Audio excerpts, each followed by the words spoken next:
Good afternoon, Draft League fans and Pokemon players alike. This is Blazeman, and today I'm bringing you my Week 6 battle for the second season of the PDD. And today we are taking on Bruno and his Chernobyl Dragalges. Yes, so another very scary matchup as we've had all season. As you can see, Bruno's team is on the right here, and he has the Dragapult, the Cinderace, the Iron Treads, the Uxie, the Rotom Wash, the Thwackey, his two Terra Captains, which are Florges, which can terrestrialize into a Fairy, Poison, or Fire type, and his Hisuian and Greyveee, which can transform, which can terrestrialize into a Fire, Ground, and Fighting type. He's also got a couple of honestly really good threats versus my team in the form of Muck, Alola, and Gerda, as you can see here. Unfortunately, we're not going to do a proper in-depth team builder this time. I'm not feeling amazing, so I don't really want to bore you with my lack of presentable skills. But yes, I'm just going to do a quick rundown of the team. Today we are rocking with... we've got our first Pokemon being Jupiter, our Thunderer, so Thunderbolt, Thunderbolt, Double Dance, Grass Knot. This is just a really good breaker or win con in this matchup. Bruno doesn't have amazing Thunderbolt resists, those being the Dragapult and the Thwackey mainly. And of course we're going to have Grass Knot for the Iron Tread, so after a nasty bit of agility, a lot of his team does just drop to a Thunderbolt. And we got enough speed to a Speed Creeper. Rotom is sort of a bit fast, not too fast though. I do expect mainly to be split off Rotom in this matchup. Next up, we're rocking our Greninja this week, who is going to be crazy for with his Life Orb, and he's going to be Hydro Pump, Dark Pulse, U-Turn, Sludge Wave with his Protein Amenity. And he's going to have enough speed for naturally Cinderace or +1 Greyveee as well. And he's going to have a Life Orb obviously number in this matchup, and he's got enough special attack to take care of every mod not called AV Muck, a split F Florges, and then U-Turn to pivot out on that Muck coming in. To pair off with that, we've got our Danny Round this week. Our Inferno Bee is rocking his Choice Band with Flare Blitz, U-Turn, Mark Punch in close combat. Fire plus fighting coverage just does really well into Bruno's team. He does not have good fire switches, as you can see here, mainly being the Dragapult and the Rotom Wash. Obviously, Rotom Wash gets absolutely smacked by close combat, and then Dragapult doesn't really appreciate the boosted Flare Blitz from the Choice Band. U-Turn just again pivoting on the Uxie, Nut Punch to revenge maybe a weakened Cinderace, Iron Treads, or a really, really weakened Florges. Okay. And next up we have our phenomenal Choice Scarf mod in this matchup. We are rocking Akumu. Gengar, she's rocking her Choice Scarf this week with Shadow Ball, Will-O-Wisp, Sludge Wave, Focus Blast. Again, this mod is just really good. Premier Revenger in this matchup. Dual Stab just does incredibly well, and then Will-O-Wisp just to get chip on that Muck as it comes in, because obviously Muck is going to be a phenomenal defensive switcher to get going. Finalising our team this week, we've got our two defensive pieces in our car. Our Santa Commander, he is rocking his Rocky Helmet this week with Earthquake, Glare, Terra Blast, Fairy, and Stealth Rock. Just does really well in this matchup. Rocks to keep the team chip down. Dual Stab does really well. And then Glare just to slow everything down to keep me in range of Thunder, so in case Braviary gets out of hand, Scarf Lodges. Here you can see Earthquake plus Fairy coverage does really well. I probably should have been High Horsepower, but I don't really expect the Thwackey to come into me, because obviously it's good for picking off my Greninja, but I mean, I've got Inferno, Thunderous, Gengar, Scizor, Goodra, there's just so many mons it just does well versus, just doesn't do very well versus. And last but not least, we've got Thistle this week. He is rocking his Thistle, our Brambleghast, who is rocking his Coldberry this week with Shadow Sneak, Poltergeist, Strength Sap, and Spikes. Just looking at Bruno's team, he does not have a good Ghost Resist outside of the Alola Mark, and then we can set up Spikes on that thing's face and keep Strength Sapping. Without Coldberry to hopefully we can stay alive a little bit. Yeah, Poltergeist is just super free enough attack to it, Cold, enough attacks to it, get him. Dragapult with Shadow Sneak, sorry that took me a while to get out there. Spikes to wear down, and then just saps it for general recovery. Okay, that is the team. We shall hop quickly into the battle. I will see you all there. So as you can see here, we have led off with our Greninja as he is led off with his Cinderace. I was expecting Cinderace, or I think his other potential lead would have been, I think it was Iron Treads I was also expecting, so I felt Greninja covered this. Now Bruno has bought Scarf Cinderace in the past, so I am predicting him to maybe want to stay in and get a U-turn off on me. So I'm thinking, in case he scarfs Cinderace, I'm going to go into my Sandaconda here. As you see, he just does elect to switch out into his check, which is the Rotom Wash, which is rather unfortunate, as it puts us straight on the back foot for this matchup. So yeah, we're going to start from the back foot, which is less than ideal in this fast-paced meta, but we're going to do the best of which we can here. So as you can see, not really wanting to take anything this Rotom's going to go for. This is not an ideal mon to stay in versus, because I think it's going to be quite split up as well. So obviously Sandaconda doesn't really want to take a Will-O-Wisp or any coverage really. Obviously a Hydro Pump would blow us back, and then it kind of forces us to Terra. So obviously I'm going to have to switch out here, and I'm going to go into my Thistle Brambleghast, which won't take too much from this Volt Switch. But it does mean that it will get in this Cinderace, and as you can see, we're going to be trapped in this vortex of Cinderace, Rotom Wash, Cinderace, Rotom Wash, which is just one of the reasons I really didn't want to face Bruno. I mean, apart from the fact that I don't have good switch-ins to Dragapult, I just don't have good switch-ins to Cinderace or plus Rotom Wash. It does really well into my team, obviously, because it's electric type that is immune to ground type moves. So yeah, as you can see, I'm going to have to go back into my Cinderace and back into my Sandaconda on the Pyro Ball from the Cinderace. But yeah, it's just this match was a definite one I like to get out of the way. Unfortunately, sometimes in Draft League you just don't always have good matchups, and there's just not a lot you can do about it. But yes, I'm going to go back into Sandaconda here on the Cinderace, predicting a Pyro Ball or a U-turn.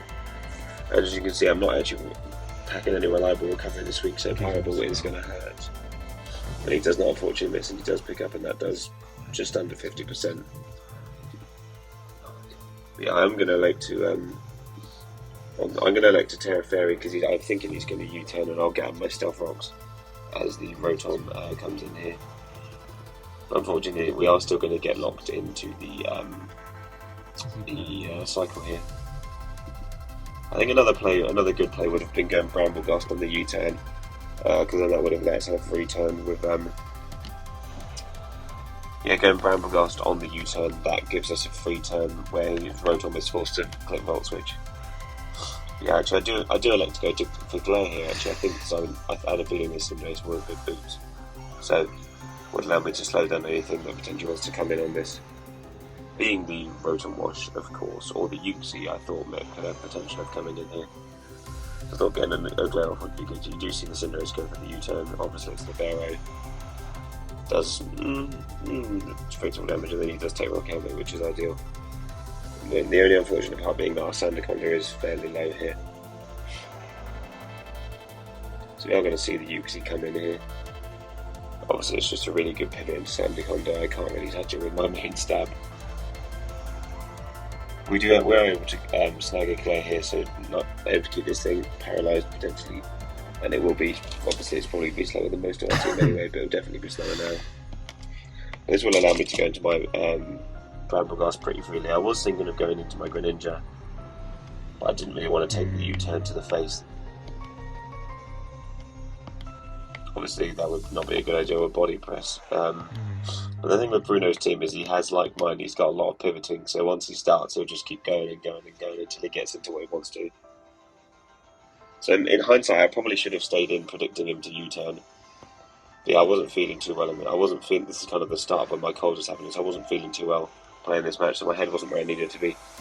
As you can see here, the Uxie does indeed click Volt Switch.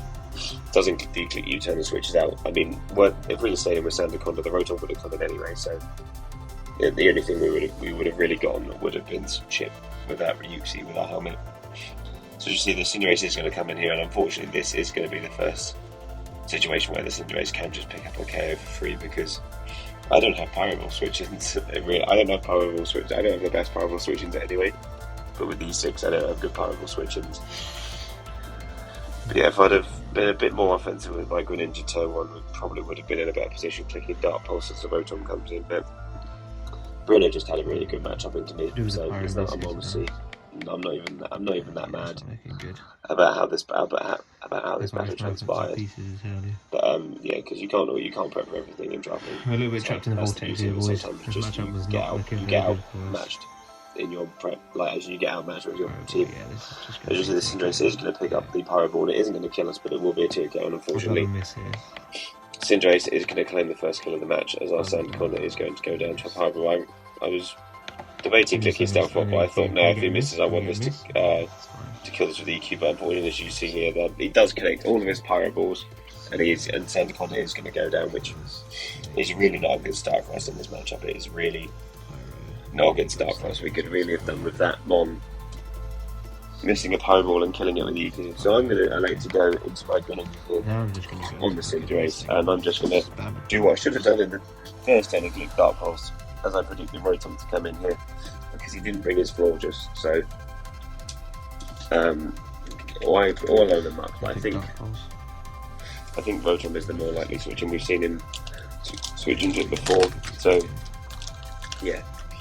We're going to click Dark Pulse here on this incoming Rotom, and as you'll be able to see, this does absolutely fuck all damage, and we are Protein as well, so this is clearly very Spadef Rotom. That did maybe 25% if that, so this Rotom is really Spadef, it's really bulky. So we are going to elect to get off the U-turn here, or just hard swap into our Brambleghast, because we are going to catch the fattest Volt Switch of our existence if we stay in here, unfortunately. So there's no point us staying in here.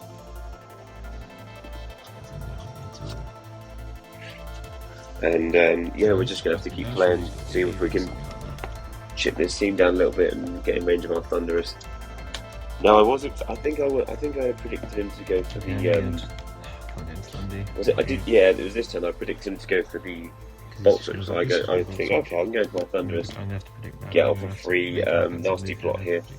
Bruno again showing that not only is his team good, he's just got that momentum and he's just rolling with it. He clicked Hydro Pump on my Thundurus switching, which is very good. I was trying to score some offensive momentum and he punishes me for that. So we are rocking quite a lot of bulk in our Thundurus, so obviously we can take 2, but it is supposed to be our win con, so I don't really want to take too much chip on it. So as you can see here, Bruno making a very exceptional play, and keep on that forward momentum rolling in his favour. And yeah, so we're going to take a as I say, about 45%-ish from that Hydro Pump, and I'm thinking, oh shit. That's what I'm thinking. I'm thinking, shit, no, this is not looking too hot for your boy. But I think ultimately it is in my best favour to justify for Thunderbolt here, because I don't really expect that Iron Treads to come in. I think he's going to want to preserve it for the later games. Obviously, Grass not going to do a lot, and if I go for the nasty plot on his Cinderace, he's going to do quite a lot. And I do want to scout this because I think Muck is a potential switch, because we do see here Muck being a switch, and then this Thunderbolt's probably just going to bounce off of it. Yeah, it does about 25%.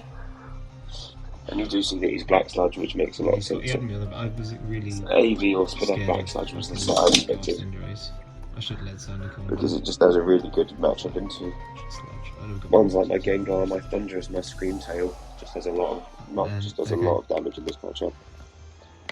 But again, this one of those matchups I just wanted to get out of the way. Looking at my team, I'm thinking, yeah, I don't really have good switches to this, so on the knockoff, I'm going to go into my Brambleghast. We are Cold Berry, so we can live a hit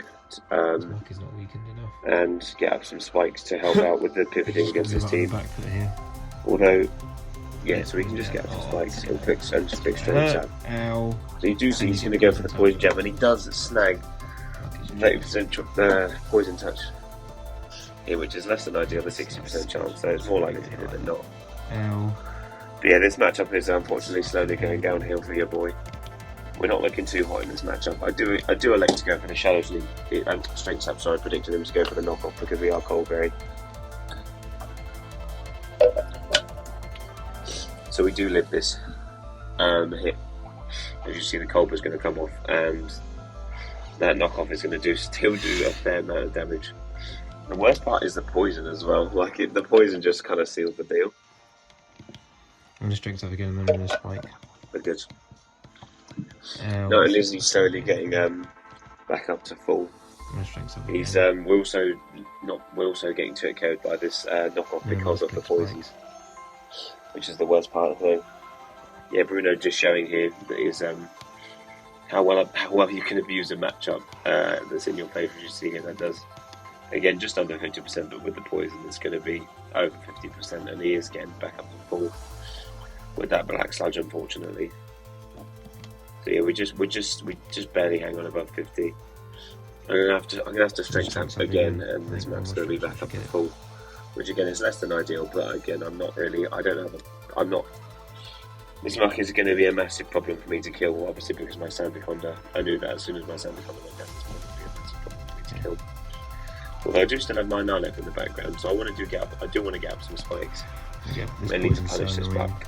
Although spikes aren't very good versus his team in general, so this is tricky. I click spikes, but part of me thinks that I should get up just the one layer of spikes, because Bruno will be able to read the fact that I go for a second turn of spikes.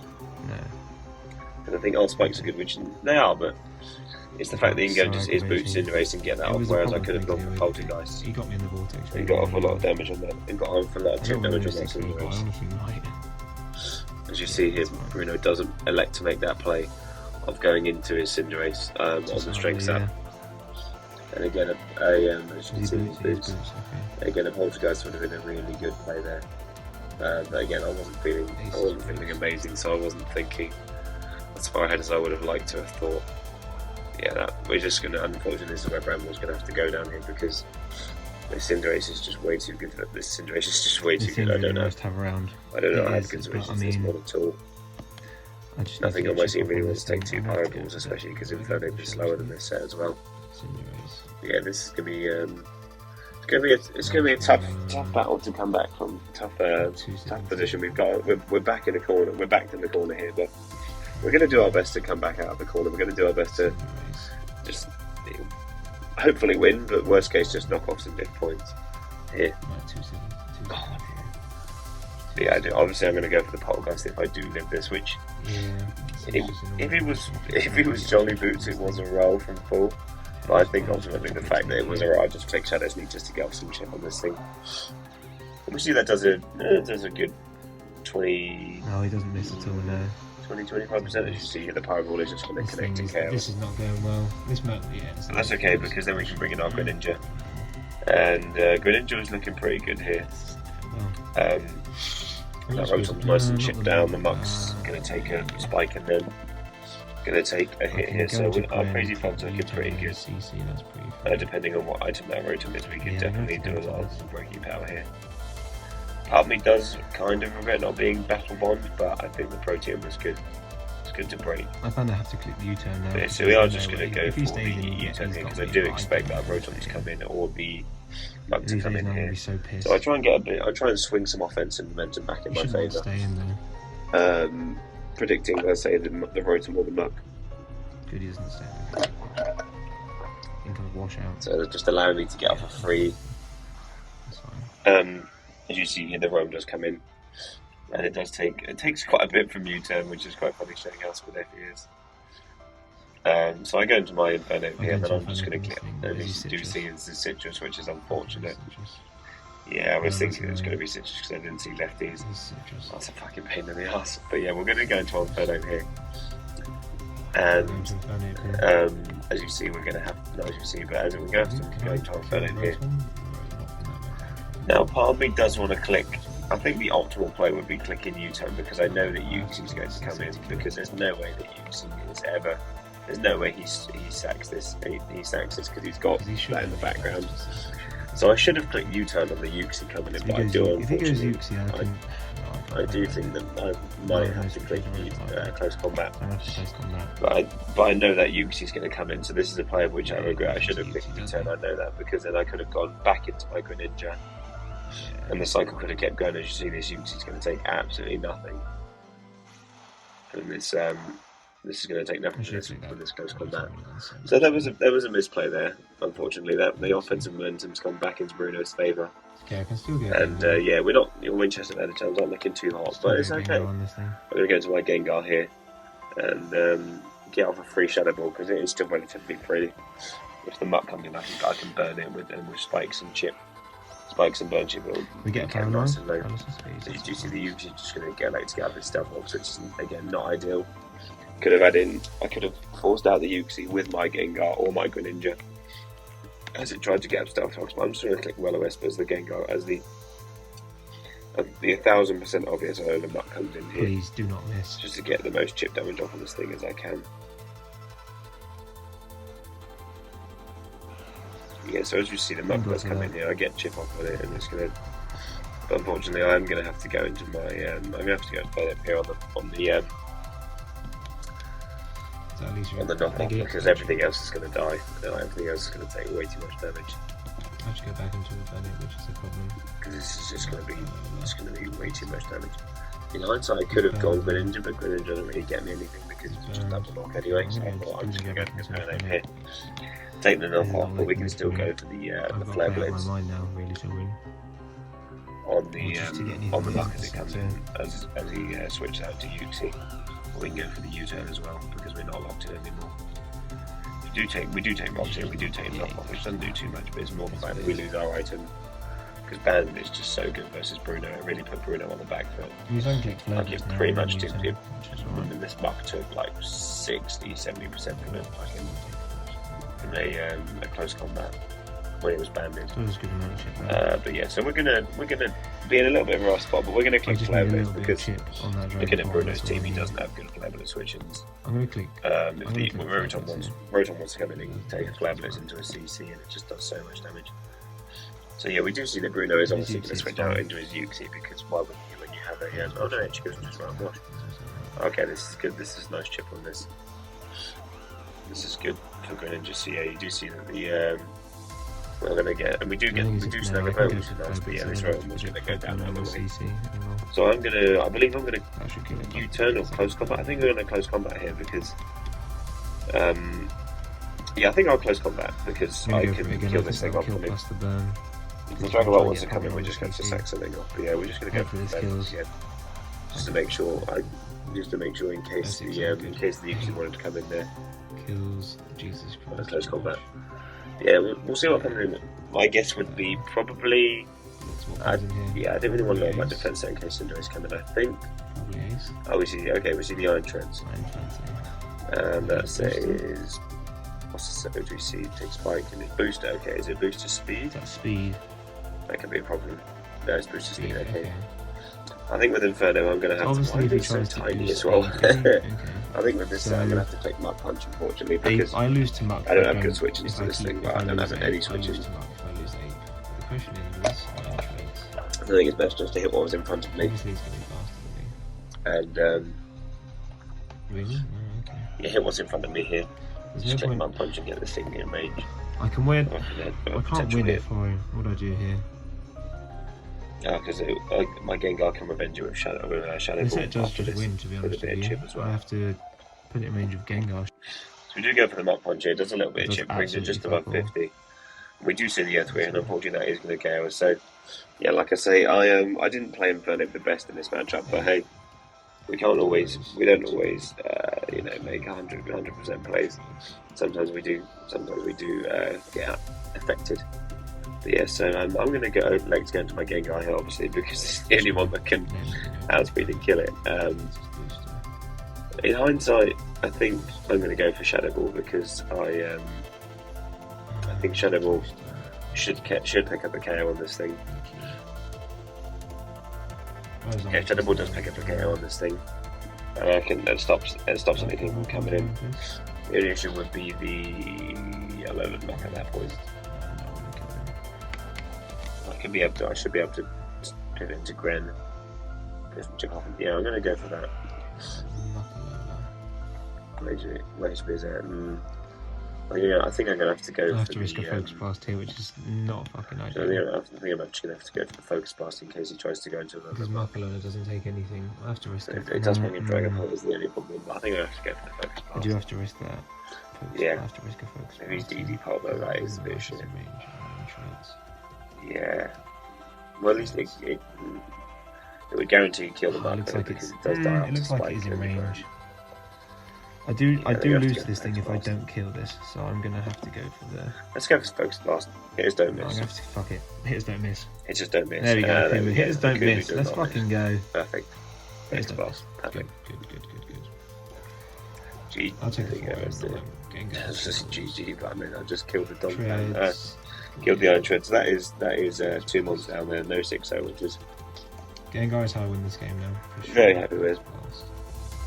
Incomes We're going to see random Dragon moves out there. Is he Dragon Ball? Yeah, incomes random. Oh, I wonder if that's like a monster. What's my least valuable mon? No, this thing is Dragon Dance. It is game, but I was pretty scared of him going into the. There's boost on that in this fucking, matchup. yeah. So, yeah. I'm gonna have to go into fucking Gengar's how I win this game. More Let's go into I'm Thunder just my soon. least useful mon here. See what he's going to go for. Yeah. This is gonna suck. This is really gonna suck. This match was super tough. He got me on the back foot. I was really scared of this class. I should have led Sandaconda. It is. You can't always be perfect. Oh shit, yeah, that's GG. He is in fact DD. That's GG. Well played to Bruno. I was going to say this matchup was a big pain in the arse. So. GG. Yeah, no, Bruno plays very well here. Played. Yeah, Dragon Dance, nice. Yeah, that's what that is unfortunate, but you can't win them all. So we are going to all Winchester. Either way, I lost, but I lost to Harder and I lost to Pole. Before I lost position over Dragalges in this matchup. That's a tough lot. Which again is less than ideal, but unfortunately, but you played well. Yeah, we're gonna tough loss. So this set was just really good to me. Yeah, GG. I imagine he's probably got GG. He's probably going to be. Part of me thinks he's going to be Power Herb. 4 and 2 plus. Phantom Force. GG there, that was. Or my Screamtail. Otherwise, he can't really touch my Screamtail physically. Which would be a really good set. I think, yeah, otherwise he would struggle to touch my Screamtail. GG, well played. He's going to nice. GG, well played to Bruno. Respect. Again, just had a really good matchup, kept me on the back foot, and I just struggled to come back. Nice. GG, that's well it. Played. Your Winchester Medichams are better lose 4 in this matchup, but we will continue on. We're still looking good for playoffs. We're 4 and 2, so we'll be okay for playoffs. Just need to pick up one of our wins in the next 2 matches. Next week we do play our very good friend Eli, our brother Eli at El Manito, so that'll be fun. But until then, don't forget to punch that like button, subscribe, and please drop a comment in the description below. Let me know if there's anything you'd do differently or anything you'd like to see in future. But until then, this is Blazeman signing off. Peace and love as always. Bye!